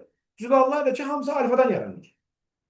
Təsəvvür edin ki, yəni adicə burada amin turşunun yeri betaya keçəndə bunun cəmi 5 dənə amin turşu olanda yoldaşlar, məsələn deyək ki, nə bilim, lab leysin olsun, izoleysin olsun, nə bilim, başqa sistein olsun. Bunlarla məsələn mən gör neçə ehtimal yarada bilərəm. Məsələn, deyək ki, leysin, izoleysin, sistein, bunu belə düzə bilərəm. Glisin, nə bilim, sistein. Sonra bunu Sistein, glisin, nə bilim, glisin belə düzə bilərəm. Burada mən milyonlarla ehtimal yarada bilərəm də, düzdür? Bunların hamısının o deməkdir ki, təbiətdə bir illa rolu olmalıdır və s. Bu ehtimallar mümkündür, yaratmaq olar. Amma yox, insan orqanizmində danışdığımız zülallardan söhbət edirsə, bunlar sırf alfa amin turşuları. Bizə onlar maraqlıdır, onlara öyrənirik. Aydındır? Aydındır Ümumi müəllim. reaksiya Mən olaraq yəni, elə- de, Buyurun. de. Mən elə bilirdim ki, zülal yarananda polikondensləşmə olmur, sıçrır axı. Ancaq elə bir zülalı yaratsın ki, polikondensləşmə olsun. Beta diyor minus. Yox, fərqi yox. İstər lap omega olsun. Lap. Nə fərqi var bizə? Lap belə bir şey deyim. Də, hətta belə bir şey deyim. Kapron nədən yaranır? Kapron. Lifi bağlar. Omega. Hə. Dedi, Omega, kapron. axıra kimidir? Hə. Omega amin. Aysa omega amin kapron turşusu. Əla. Polikondensmədən yaranmadı bu.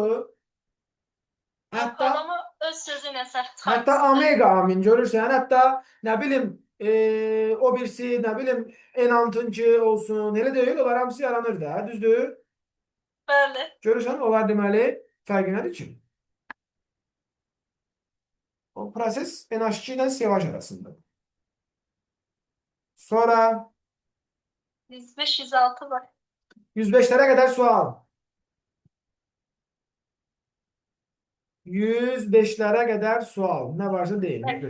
Hep dənə zəhmət olmazsa 93-ə baxardınız. 93. sual. Deməli, deyir ki, xlor gelmişik burada. Arkadaşlar, xlor geldiğimiz zaman bu alfa karbon atomundaki hidrojen atomlarının əvəz olunmasıyla başlayır. Bunu bəzən var. Bu reaksiyanı yazanda qarışdırırlar. Ki, bu reaksiya necə gedir falan. Bunu belə yada saxlayın ki, yoldaşlar. Məsələn, mən belə düşünürəm də öz beynimdəki. Nitrat turşusu xlorla reaksiya daxil olur mu? Yox, məsələn, daxil olmur da. Və ya sulfat turşusu xlora daxil olur mu? Olmur. Deməli, xlorla reaksiya daxil olmaq turşunun göstərdiyi bir performans deyil.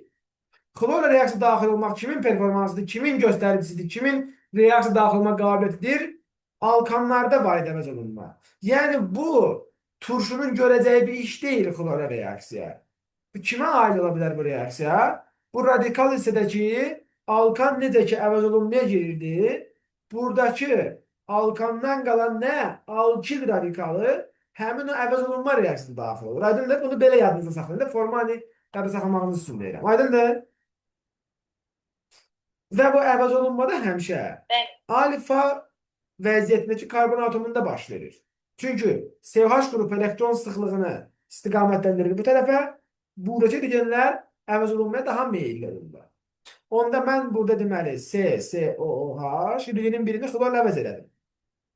Daha sonra bura NH3 gələndə bu xloru xlor elə bil ki, nə edirəm yoldaşlar? NH3-ün biri gəlir, bu xloru aparır NH4 xlor kimi, digər NH3 də gəlir, bunu əvəz edir, bura NH2 yaranır. Yəni bu aminlərin, amin turşuların alınmasıdır bu yəni. Daha sonra aldığım bu maddənin özünün birinin də üstü gəlmişəm. 2 dənə bu maddə nə yaradar? 2 dənə amin turşu. Dipeptit yaradar. 2 peptit rabitə var? Yox. 2 dənə amin turşuda 1 peptit rabitə olan şeydir. Adı dipeptitdir. Peptit rabitə sayı isə 1 dənədir. Alfa-alaninin 2 molekülünün qarşılıqlı təsirindən əmələ gəlmişdir. Hə, düz deyil, üzrü sən. Bu glisindir, alanin deyil. Glisindir, bəli. Çaşmayaq burada glisindir, alanin deyil. Alanində 3 karbon var. Başa düşdüm mən. Çox sağ olun. Mən orada səhvən peptit rabitəni peptit kimi götürmüşəm. Heyf. Bol Bax səhvlər. buna görə Burada çox diqqətli olmaq lazım. Sonra arkadaşlar. Çox sağ. Buyurun. 105-106. İkisində də eyni şeyi səhv yazıram. 105, 106. Deməli, üzü maddələr lakmusu qızardır. Qızartması üçün turşu xastası lazımdır. Buradan deməli, Z maddəsi, deməli birinci maddə CH3, COOH, turşu qızardar. İkinci maddə CH3, COOH xlor gələndə indi göstərdim ki, buradakı karbonu, hidrojeni xlorla əvəz olunur. İndi özün də görək. Bunlardan sirkə turşusu mu yoxsa bu mu daha qüvvətli turşu xası göstərirdi? Bu ikincisi. Əla. Xlor. Klorlu teorem olanda klor elektron sıxlığını dartırdı bura. Hidrojen daha mütəhərrik olurdu, daha asanlıqla qopurdu və daha turşu sayılırdı, daha qüvvətli turşu sayılırdı. Ona görə deməli, sirkə turşusu belə qızardırsa, bu ondan qüvvətli olduğu üçün bu daha yaxşı qızardardı. Onda aydındır. Düzdür. 2 də qızardar, 1 də qızardar. Amma artıq 3-də bir dənə NH2 qrupu, bir dənə CH qrupu, yəni glisin alındığı üçün o qızartmazlar, düzdürmü? Başa düşdüm müəllim. Ben siz altta fərq nədir? Ben Necə? cavabı köpeği yazmışdım. Siz altta fərq nədir? Ben Yox, cavabı dəyişmir. Dəyişmir deyirsə artıq orada sadəcə Z dəyişmir də. 1 ilə 2 dəyişir, Z dəyişmir. Çünki amin turşuda əgər yenə deyirəm, NH2 qrupu ilə COOH qrupunun sayı bərabərdirsə, onlar neytral xası göstərirlər. Altta. Sonra göstər. 155-ə baxarıq da müəllim. 155'e kadar suallar. Güzel şagirdlerden, müəllimlərdən kimdə sual var? 155'e kadar. 113.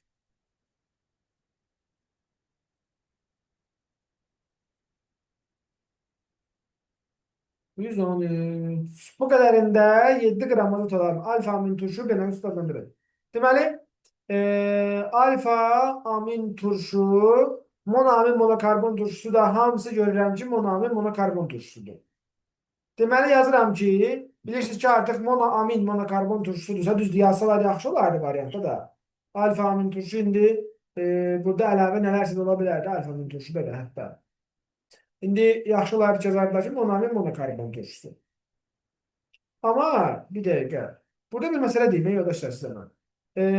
Alfa amin turşudursa əgər, onda bunun adı 2 amin olmayacaq. Bəli. Promoy CD nə ehtiyac var ki A-ya? Testi yazıblar, amma heç mənasını özləri desin bilməyiblər. Elə deyil yoldaşlar. Yəni alfa amin turşudursa, yəni, hə, indi qalırıq bu iki variant arasında, düzdür, yenə də bir ehtimal arasında qalırıq, amma ən azından da yenə də heç olmasa 20% ehtimaldansa 50% ehtimal daha yaxşıdır. Deməli, burada 51,5 qramında 7 qram azot var. Yazıram ki, 51,5 qramında 7 qram azot var. Bəs yaxşı. Axı, burada bir dənə NH2 qrupu olduğu üçün 1 molunda 14 qram azot olmur mu?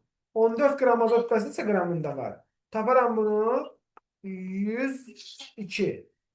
Hansının emeri 102'dir? Təbii ki, 2 aminetan bu şeydir, nədir? Glisindir, 103 mi eləyir? Hə, üzürsən, 103 eləyir, desin, 103 eləyir. Mesela bu 2 aminetan, bu glisindir, bu 75'tir. 2 amin butandakı bu, deməli, 103'tür. Şimdi düzdür, bunu yoxlamaq edəcək da ümumi artıq monoamin monokarbon turşusu olduğu üçün yəni, düşünə bilərik ki, artıq COOH, burada da CN, H2N, yəni RCOH radikal CnH2n plus 1'dir, düzdürmü? Bu karbon turşusunun formuludur. Buna nəsə dalaşdırmaq üçün bir hidrogeni buradan qopardıram, yerinə NH2 yazıram. İndi burada artıq, bura nə bilim 45'dir, bura nə bilim 16'dır. 103'dən 45'i çıxaram, 16'nı çıxaram, qalar CnH2, 14'nin kütləsi. 42. Hə, nəsə artıq. Beraber En beraber 3. Ama bir şey var ha bax. En bərabər 3 tapıb qaçıb tez propan turşusu yazmayın ha. Belə quruluş yazana diqqətli olmaq ki, bir karbonu çöldə saxlamışıq biz. Yəni en bərabər 3'dürsə burada 3 karbon var. Bir karbon da burada var. Funksional qrupda cəmi 4 karbon var. Ona mütləq diqqət edin həmişə. Ben de zıralamışım. Benim ise 90. Yəni, buna görə elə təkcə aminin kütləsinə yazsaq daha yaxşı olmaz ki. Təkcə aminin deyəndə CnH2 formulu ilə onlara da olar. Bəli. Daha güzel olar. Doğru. Açıq görək deyə mən elə yazdım. Doğru deyirsən. Sonra 127 var mənim. Neçə? 127. 127. Hə, bu necə bayaqçılardır mənim. Necə bayaqçılardır? Birinci izah edəlim bu artıq hamısı. Burada hamısını deyim. Hani de burada arada izah etmediğim mesela varsa değil yerine bakalım. Burada artık 123, 127 ne bileyim bunların çoxsunu izah edeyim.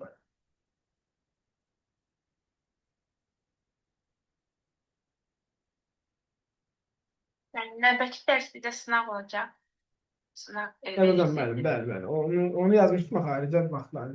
Onu yazarım. Dur, problem yok. Sizin öz grupunuzda yani. 55'e baxaq. 155. Sınaq.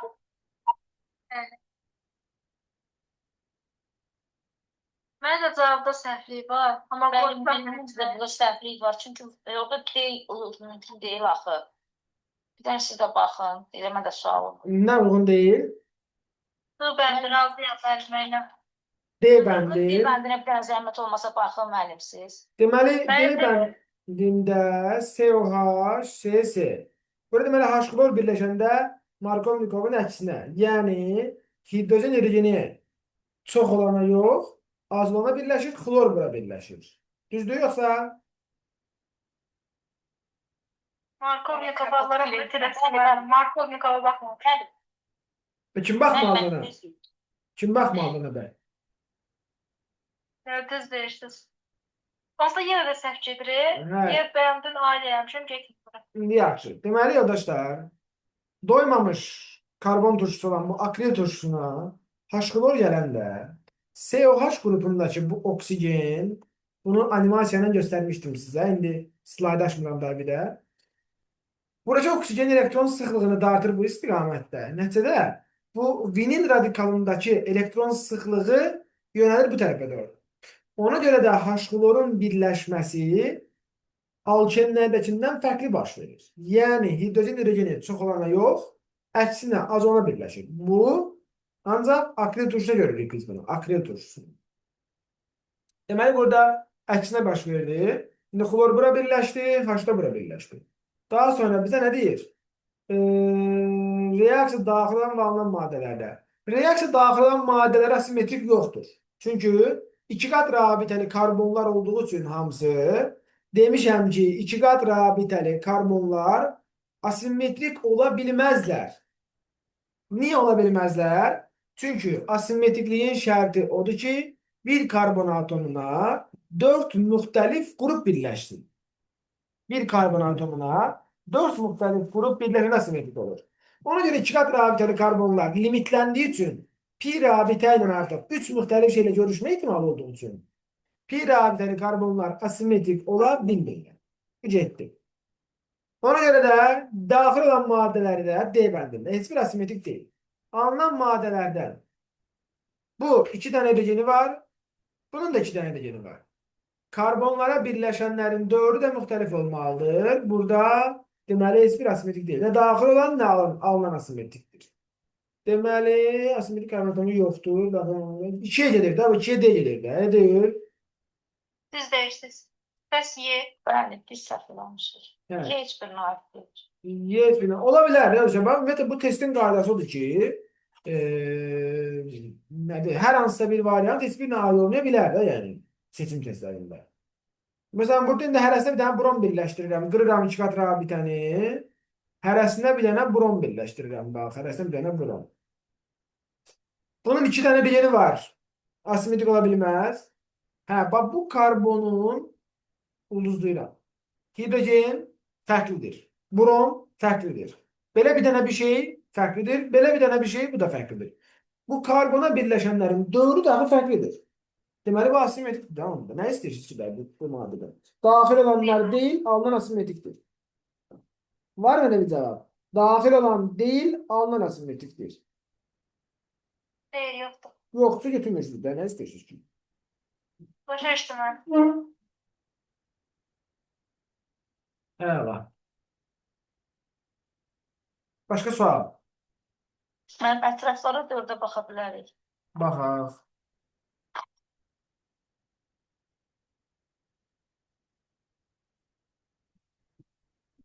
Qapalı sistemlər Eyni mol sayıda götürülmüş azot və etil amindən ibarət qaz qarışığının yanmasından 67,2 litr azot alınmışdır. Deməli, qapalı sistemdə eyni mol sayıda götürülmüş azot N2 və etil amin C2H5NH2 yanmasından deyir 67 litr azot alınmışdır. Görürsünüz, eyni mol. Bundan da x moldur. Bundan da x moldur. Axı, burada bir dənə problem var əslində. Belə deyək də, bunu belə yazmaları daha doğru olardı məncə. Yanması zamanı qarışıqda 67,2 litr azot olmuşdur qarışıqda. Belə yazmaları daha doğrudur. Elə bu 67-in içindən opşu götürüblər də elə. Əvvəlkindən qalınan bir yerdə elə. Mən də deyim, kitablamışım, buna görə düzgün alınmır. Çünki alınmışdır deyəndə, yəni o reaksiya nəticəsində alınmır. Onu biraz düz yazmayıblar, ifadə edəməyiblər düzgün fikri. Yazmalıydılar ki, 67,2 litr azot qazı qarışıqda olmuşdur. Çünki alınmışdır deyəndə, yəni, məsələn, mən tutaq ki, əlimdə 2 dənə kitabla girmişəm kitab mağazasına, çıxanda 3 dənə kitabla çıxıramsa, mən 3 dənə kitab almışam demirəm axı, bir dənə almışam deyəndə, ikisi var idi zaten. Yəni, alınmışdır deyəndə aldığımı nəzərə tutmalıyam əslində. Burada səhv ediblər onu. İndi burada yanmasından bu qədər azot alınmışdır. Bunu sildik, artıq dəyişdik. 67-nin içində opşu qəbul eləməliyik biz. Onda bunun x qədər azotdan zaten var idi. Bunun x qədərindən də yoldaşlar 0,5x N2 alınır. Çünki azotun sayı x sayılı olduğu üçün NH2'də 0,5 mol N2 alınır buradan. 0,5x mol süzülür sayın. 0,5x mol N2 alınır. Cəmi 1,5x N2 bərabərdir 67,2-yə. 1,5x eləyir oradan. Bu molla yazaq bunu. 3 mol yoldaşlar. 3 mol. 1,5x bərabər 3 mola. X bərabər deyil 2 mol. Deməli, bu azot 2 moldur. Bu da 2 moldur. Yəni, bu 0,5 necə Düz gəlir? tapmadım. Yəni, istəyəni başa düşə bilməm. Burada bir dəqiqə. Bax. Deməli, x mol azot yazdım. Aydındır? Yəni, X molda etil amin yazdım. Etil aminin 1 molundan elə bil etil aminin normalda 2 molundan 1 mol azot alınan şeydir. Düzdürmü? Azotun sayına görə. Çünki azotu bərabərləşdirmək üçün 1 mol N2 varsa, gərək 2 mol C2H5NH2 yazım ki, azotlar bərabər olsun. 2 Düzdürmü? moluna 1 mol almışsa, 1 moluna 0,5. Bəli, x-indən sonra 5x alınır. Aydındır? Deməli, cəmi 1,5x qədər N2 qazı alınır. Aydındır? Bəli. 1,5x N2 bərabərdir 3 mola. Çünki 67 litr qaz var. X bərabərdir, buradan tapıram 2 mol. Aydındır?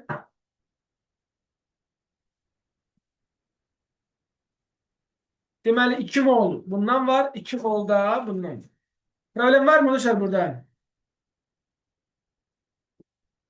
Başlanğıc qarışığının həcmini soruşur normal şəraitdə. 4 mol qarışıq var, 4 mol qarışıq eləyir 89,6 litr. Yanma zamanı alınan karbon qazının kütləsini müəyyən edin. Ya burada məlum məsələdir ki, 2 mol etil amin varsa 2 vur 2, 4 mol karbon var burada. 4 mol karbon da 4 mol karbon qazı deməkdir. Bu da elə 4 vur 44. 4 vur 44 nə idi arkadaşlar? 160, şuradan 6, 176 gram. 176 gram. Aydındır? Müəllim, bizdə imtahanda belə versə şərti alınmışdır desə, Onu Yalnız- narahat etme. Orada yani orada elə suallar yani neçə əldən keçir yani. Şimdi mən bunları onsuz ki qeyd edirəm, şey deyəcəm narahat olma. Birazdan güzel şey deyəcəm. Deyərəm güzel şey deyəcəm.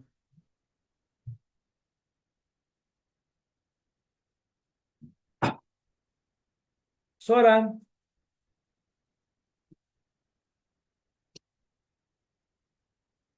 başka problem kalmadı ki burada.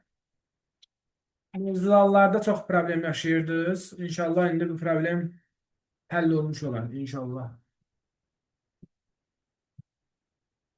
Arkadaşlar bu mevzular